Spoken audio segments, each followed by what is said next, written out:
디모데후서 1장 3절 말씀부터 5절 말씀까지입니다. 내가 밤낮 간구하는 가운데 쉬지 않고 너를 생각하여 청결한 양심으로 조상적부터 섬겨오는 하나님께 감사하고 내 눈물을 생각하여 너 보기를 원함은 내 기쁨이 가득하게 하려 함이니 이는 내 속에 거짓이 없는 믿음이 있음을 생각함이라.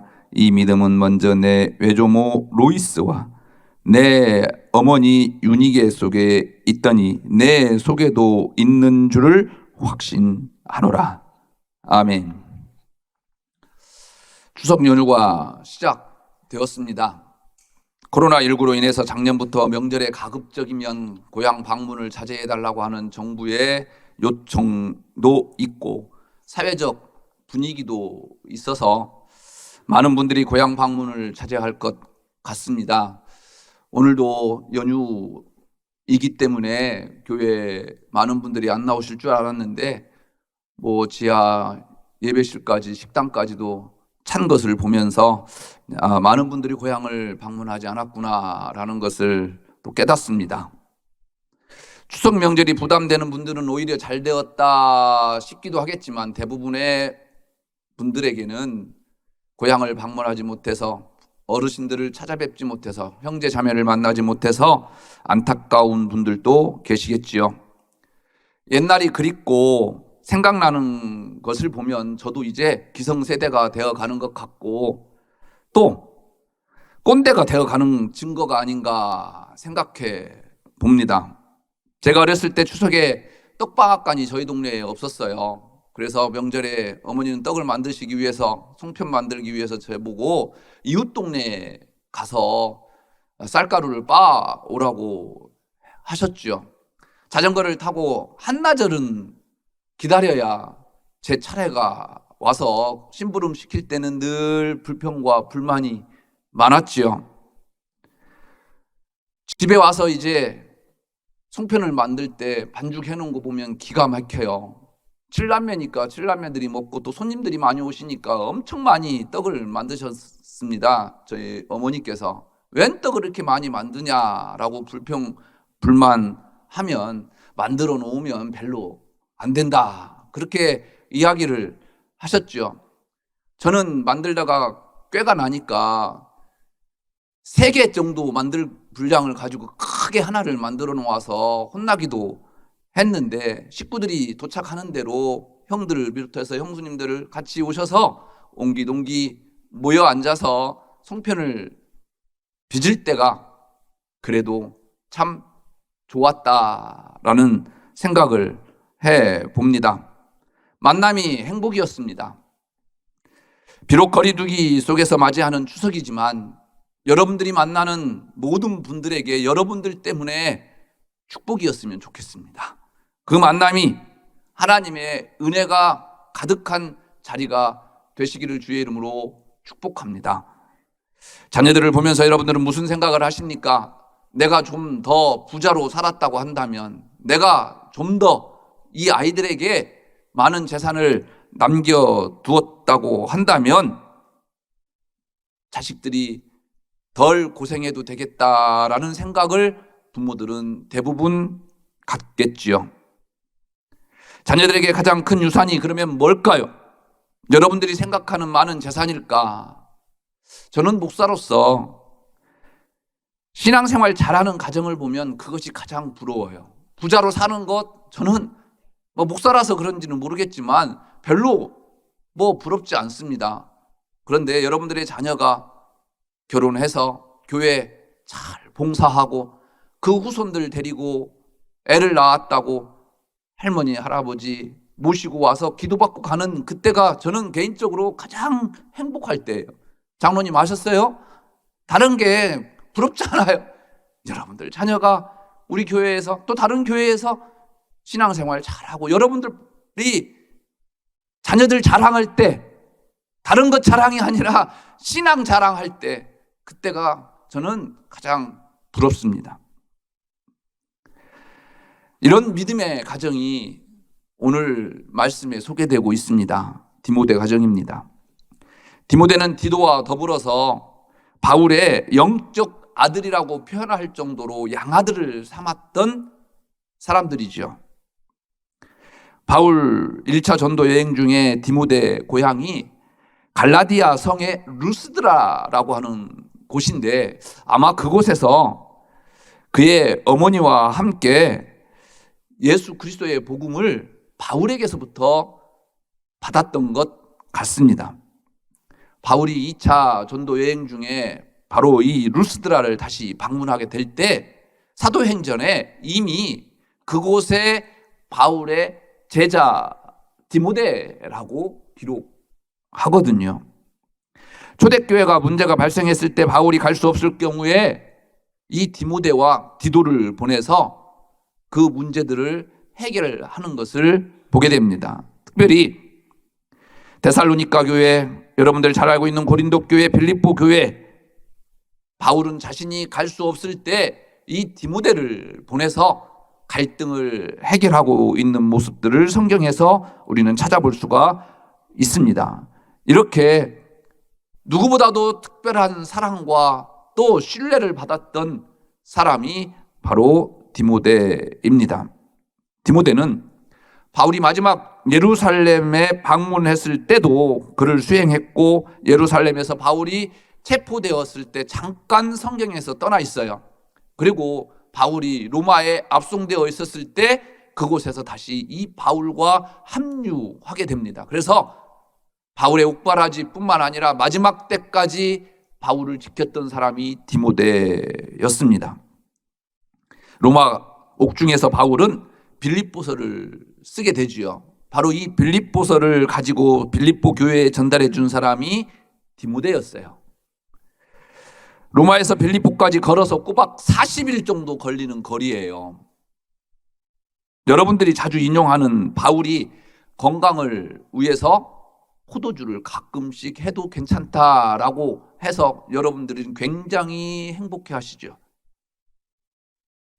안 그러세요? 여러분들은 다 금주하시고 안 드시죠?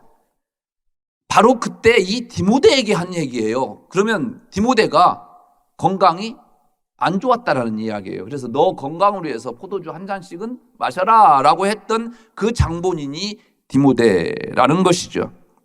그런데 이 건강이 좋지 않은 이 디모데가 40일 걸려서 가는 그 험난한 길을 걸어서 다녔다라는 것은 그만큼 이 디모데가 바울을 얼마나 도와줬는지를 우리는 엿볼 수가 있습니다. 바울은 디모데를 에베소 교회의 목회자로 세웁니다. 바울이 마지막 순교를 앞두고 로마 감옥에서 디모데에게 급히 전가를 보내주요. 이 겨울이 가기 전에 속히 내게 오라. 그리고 1차 전도 여행으로 바나바와 갈라섰던 원인의 마가 요한을 가급적이면 데리고 와라. 그리고 드로아 가보의 집에 두고 온 겉옷과 양가죽에 쓴 책을 가져오라 부탁했던 사람이 바로 이 디모데였습니다. 이런 디모데에 대한 이야기를 할 때 빼놓을 수 없는 것이 그의 가정이에요. 오늘 본문에서 바울이 이야기하듯이 디모데의 좋은 신앙은 그의 외할머니 로이스와 그의 어머니 유니게로부터 물려받았다 기록합니다. 바울은 본문에서 내 속에 거짓이 없는 믿음이 있음을 생각함이라 말하죠. 거짓이 없는 믿음은 곧 신실한 믿음, 신앙을 이야기하죠. 그런데 이 믿음이 그의 외할머니 로이스와 그의 어머니 유니게 속에 있었다라고 오늘 바울은 본문에서 이야기합니다. 이 말씀에 비추어 보면 디모데의 외할머니와 어머니는 거짓 없는 아주 신실한 믿음의 종이었음이 틀림없습니다. 그 신앙이, 그 믿음이 고스란히 디모데에게 전수되었던 것입니다. 미국의 대통령 하면 아브라함 링컨이 떠오르지요. 그 정도로 미국인들이 가장 존경하는 대통령 가운데 한 분이지요. 링컨이 10살 때 어머니가 풍토병으로 세상을 떠요. 어머니가 죽기 전에 어린 링컨의 손을 잡고 간곡하게 유언을 다음과 같이 합니다. 사랑하는 아들아, 이 성경책은 내 부모로부터 물려받은 것이다. 내가 여러 번 읽어서 많이 낡았지만 우리 집안의 보물이란다. 나는 너에게 100에이커, 100에이커를 한번 찾아봤는데 12만 평 정도 되는 땅이에요. 그 땅을 물려주는 것보다 이 한 권의 성경책을 물려주는 것을 진심으로 기쁘게 생각한다. 아들아, 너는 성경을 부지런히 읽고 성경 말씀대로 하나님을 사랑하고 이웃을 사랑하는 사람이 되어다오. 이것이 나의 마지막 부탁이다. 이렇게 링컨의 어머니는 하늘나라로 갔습니다. 링컨은 대통령이 되어서 어머니를 추억하면서 친구들에게 이런 말을 자주 했다고 합니다.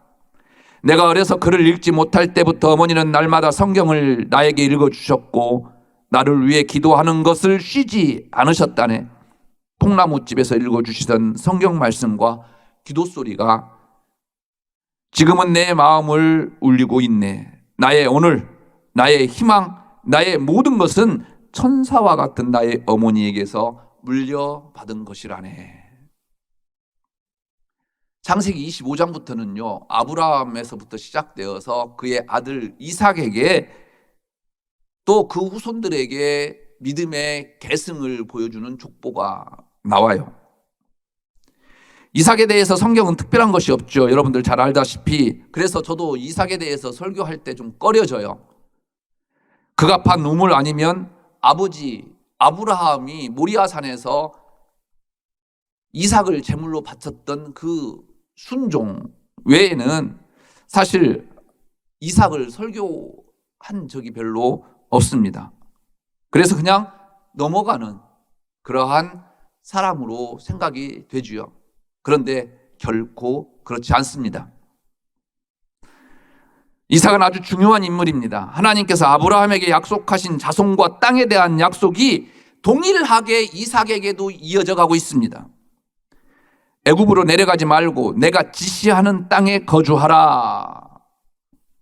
아브라함에게는 땅을 떠나 지시할 땅으로 가라 말씀하셨지만 이삭에게는 지시한 그 땅에서 너는 발을 떼지 말고 그곳에 붙어 있어라.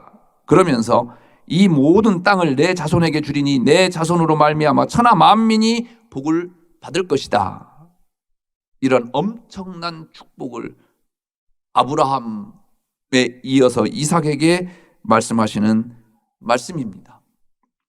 이삭은 하나님의 말씀대로 그랄 땅에 그대로 머물면서 척박한 땅이지만 씨앗을 뿌립니다. 그랄 땅은 오늘날 팔레스틴, 여러분들 늘 분쟁하고 있는 이스라엘과 가자지구 남동쪽 19km 지역에 있는 유다의 그 산 언덕인 것 같습니다. 가나안 땅이라고 생각하시면 돼요. 그런데 6년 가운데서도 이삭은요, 그 가나안 땅, 그랄 땅을 떠나지 않고 그 척박한 그 산지에 씨를 뿌려요. 6년 가운데서도 그는 떠나지 않았습니다. 하나님 말씀에 순종하며 살았습니다. 아버지 아브라함은 기근으로 인해서 하나님 주신 가나안 땅을 떠나서 애굽으로 가서 거짓말까지 해서 아내 사라를 누이라고 속이죠. 실제로 이 아내 사라는 이복 동생이에요.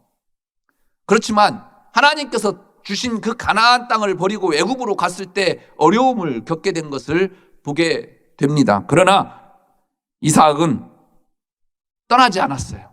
그 척박한 땅에서 가뭄에도 불구하고 씨를 뿌리는데 하나님께서 이러한 이삭에게 어떤 축복을 주셨습니까? 100배의 소출을 하나님께서 주셨다. 성경은 기록합니다. 그래서 어떻게 됩니까? 그랄 땅에 있는 사람들이 부자가 된 이 이삭을 시기하고 질투합니다. 그래서 이삭이 파는 우물마다 그들이 찾아와서 메꾸어 버리지 않습니까? 부자예요. 그 부자로 얼마든지 용병 살 수도 있을 것입니다. 저 같으면 그 우물 메꾼 그랄 백성들을 가만두지 않았을 것입니다. 가만두면 계속해서 그런 일을 하기 때문에. 그런데 이 이삭은요, 다투지 않습니다. 메우면요, 바로 옆에 다시 파요. 다른 동네로 갑니다. 그리고 또 다시 파요. 또 메워요. 또 파요. 그 결과 어떻게 됩니까? 그랄 사람들이요, 이삭의 선하심과 하나님의 함께하심을 인정합니다. 바로 이 신실한 신앙인이 이삭이었습니다. 이 이삭의 신앙이 어디서 왔을까요? 바로 아버지 아브라함에게서부터 시작되었습니다. 디모데의 신실한 신앙을 오늘 본문을 통해서 엿볼 수 있습니다. 바로 오늘 바울이 고백하는 디모데의 눈물입니다. 내 눈물을 생각하여 너 보기를 원함은 내 기쁨이 가득하게 하려 함이니. 4절 말씀이죠. 바울이 디모데를 그다지도 열렬히 보고 싶었던 이유가 무엇입니까? 디모데의 눈물 때문이라는 거예요. 결국은 바울이 언급하고 있는 이 디모데의 눈물은 어떤 눈물일까? 다 크게 울며 바울의 목을 안고 입을 맞추고. 사도행전에 이런 말씀이 나와요. 바울은 3차 전도 여행 중에 다시 에베소 교회를 찾아가서 그 교회 성도들을 만나기를 원했지요. 그런데 급히 3차 전도 여행을 마무리하고 예루살렘에 가야 했기에 중간에 밀레도라고 하는 곳에서 에베소 교회 장로들을 초청해서 그곳에서 만남을 갖습니다. 그때 바울은 다시는 에베소 장로들을 만날 수 없을 것이다 라고 하며 작별 인사를 합니다. 이에 에베소 장로들은 바울의 목을 끌어안고 눈물을 흘립니다. 바울을 위해 걱정하는 눈물이었고 진정 바울을 사랑하는 눈물이었겠지요. 바울이 이야기하는 디모데의 눈물은 바로 이때 흘렸던 눈물이 아닐까 생각이 듭니다. 디모데의 눈물은 바울에 대한 그의 애정이 얼마나 깊었는지에 우리는 추정해 볼 수 있는 눈물이고, 이별의 슬픔으로 얼마나 가슴 아파했는지 직접적으로 드러내는 눈물이었을 것입니다. 바로 바울에게 있어서 이 디모데의 눈물을 잊지 못했다라는 거예요. 디모데는 왜 울었을까? 오늘 본문과 연관시켜보면 디모데는 순수한 신앙을 갖고 있는 신앙인이었습니다. 예루살렘에 가면 분명 바울이 투옥될 것입니다. 하나님의 말씀을 전해야 하는데 바울이 더 이상 그런 일을 할 수 없다라는 것이 애통했습니다. 또는 자신이 감당할 일들을 놓고 보았을 때에 자신이 얼마나 부족한가를 늘 깨달으면서 흘렸던 눈물일 수도 있겠죠. 그런가 하면 그런 자신을 들어서 사용하시는 하나님을 느끼면서 그 하나님의 은혜에 감격한 눈물일 수도 있겠다. 오늘 말씀을 준비하면서 생각해 보았습니다. 그래서 디모데는 눈물을 흘렸고 그 눈물을 바울은 기억하고 있다라는 것이에요. 예수님 당시 이런 순수한 신앙인을 꼽는다면 많은 분들이 있겠지만 저는 삭개오를 꼽고 싶어요. 그는 여러모로 예수님을 볼 수 없는 사람이었습니다. 세리장이라고 하는 직업이 그를 예수님 앞에 다가서는 것을 망설이게 했고, 또 직접 예수님을 만날 수 있는 그 기회에 많은 사람들이 예수님을 둘러싸고 있어서 그 자리에 나타날 수 없었습니다. 그래서 어떻게 합니까? 뽕나무 위로 올라갑니다. 팔레스틴에 있는 그 뽕나무는요, 잎이 굉장히 무성해요. 그래서 그 위에 올라가면 누가 올라갔는지 잘 보이지 않는 그런 뽕나무예요. 그래서 그는 많은 사람들의 눈을 피해서 뽕나무로 올라갔어요. 그런데 그 순수한 믿음을 갖고 있는 이 삭개오가 뽕나무 위로 올라갈 수 있었던 것은 그의 순수함 때문입니다. 오직 예수님을 보고 싶다고 하는 그 순수함이 뽕나무 위로 그를 끌어올린 것입니다. 그를 보고 예수님은 오늘 밤 내가 내 집에 유하겠다 말씀하십니다. 여러분의 믿음은 어떻습니까? 디모데처럼 순수한 믿음을 가지고 있습니까? 바울은 디모데전서 3장에서 깨끗한 양심에서 나는 믿음을 이렇게 이야기하지요. 영혼이 순수해야 하고 그 순수함 가운데 진실된 믿음을 가져야 한다라고 말이죠. 정말 죄송한데요. 여러분들에게 혹시 신앙이라고 하는 포장지에 여러분들의 본성을 싸놓고 계시지는 않습니까? 누구보다도 교회를 위해서 충성하는 것 같고 믿음이 좋은 것 같은데 그것들이 예수님을 위한 것이 아니라 여러분들을 위한 그 무슨 목적이 있지는 않은지요. 디모데의 이런 순수한 신앙은 그럼 어디서 나오는 것일까? 또 어려서부터 성경을 알았나니 성경은 능히 너로 하여금 그리스도 예수 안에 있는 믿음으로 말미암아 구원에 이르는 지혜가 있게 하느니라. 그렇습니다. 디모데는 다른 무엇보다도 어려서부터 성경을 알았습니다. 그리고 그 성경이 디모데로 하여금 깨끗하고 순수한 믿음을 갖게 하였던 것입니다. 그런데 그 성경을 외할머니와 어머니에게로부터 알게 되었다라는 것입니다. 그리고 디모데는 성인이 되어서 바울을 만남으로 해서 그 어머니, 할머니에게서부터 물려받은 성경의 지식이 더 깊어집니다. 이것이 핵심 포인트입니다. 신앙의 전승은 바로 가르침이 아니라 부모의 삶을 통해서 자식에게 이어져 내려간다라는 것입니다. 그래서 여러분들이 중요한 거예요. 여러분들 자녀가 중요한 게 아니라 여러분들부터 중요하다라는 거예요. 제 어머니는 새벽기도 끝나시고 나면 방으로 들어오셔서 늘 성경을 읽으셨는데 소리내어서 꼭 읽으셨어요. 추운 겨울이면 이불을 머리까지 푹 뒤집어 쓰시고 소리를 내어서 읽으셨어요. 어떻게 제가 아느냐고요? 저 중학교 때까지요 엄마 아버지 사이에서 잤어요. 저 엄마 아버지 떠나면 저는 죽는 줄 알았어요.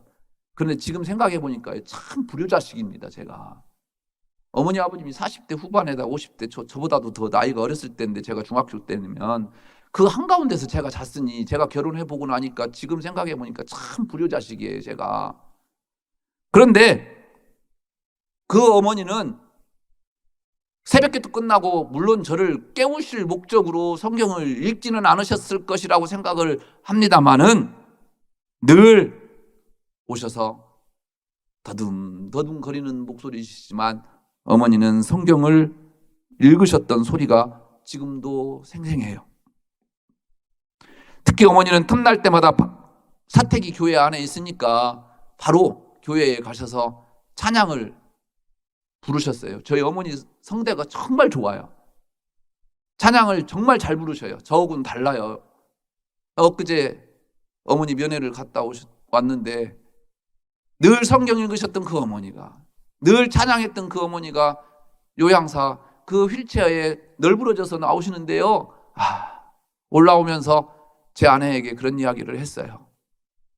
그렇게 팔팔하셨던 분이 어떻게 보면 저는 죽어도 목사가 안 되겠다고 생각했고 작정을 했던 사람이 저희 어머니 기도 때문에, 저희 어머니의 그 성경 때문에 제가 목사가 된지도 모른다 라고 이야기하면서 어머니를 두고 오는 제 마음은 참 안타까웠습니다. 그런데 저는 이런 어머니의 성경 말씀과 어머니의 노랫소리를 듣고 자랐는데 제 아들들에게는요, 제가 성경을 읽어주지 못하고 찬양을 부르지도 못해서 참 미안해요. 디모데의 순수한 믿음은 그의 외할머니와 어머니 속에 있었던 믿음이었다고 바울은 분명하게 오늘 말씀합니다. 자식에게 좋은 걸 주고 싶어도 좋은 걸 갖고 있지 못하면 결코 좋은 것을 물려줄 수가 없습니다. 로이스와 유니게가 말씀을 사랑하는 모습을 가졌기에 이것이 디모데에게도 그대로 전달된 것입니다. 디모데는 어려서부터 말씀을 들었습니다. 그의 외할머니로부터 들었고 어머니로부터 들었고 이제 어머니, 외할머니를 떠나 바울을 만나서 더 깊은 하나님의 말씀을 들을 수가 있었습니다. 그는 일관되게 말씀을 가까이 하는 훈련을 받아온 것이죠. 그랬더니 그 말씀이 어떻게 됩니까? 모든 성경은 하나님의 감동으로 된 것으로 교훈과 책망과 바르게 함과 의로 교육하기에 유익하니 이는 하나님의 사람으로 온전하게 되며 모든 선한 일을 행할 능력을 갖추게 하려 함이라. 성경이 때로는 바르게 하고 또 때로는 굽은 것을 곧게 하고 또 때로는 의로 교육하고 또 때로는 책망도 한다라는 거예요. 그래서 그 책망으로 말미암아 디모데가 순수한 신앙의 열정을 가진 믿음의 사람이 되었다라는 것입니다. 올 추석 여러분들은 자녀들에게 무엇을 전해 드리려고 하십니까? 로이스, 유니게, 그리고 디모데. 이 믿음의 대물림이 우리 사랑하는 장로님, 우리 사랑하는 안수 집사님들, 우리 사랑하는 권사님, 우리 사랑하는 꿈꾸는 교회 여러분들 것 되기를 주의 이름으로 축복합니다. 기도하겠습니다.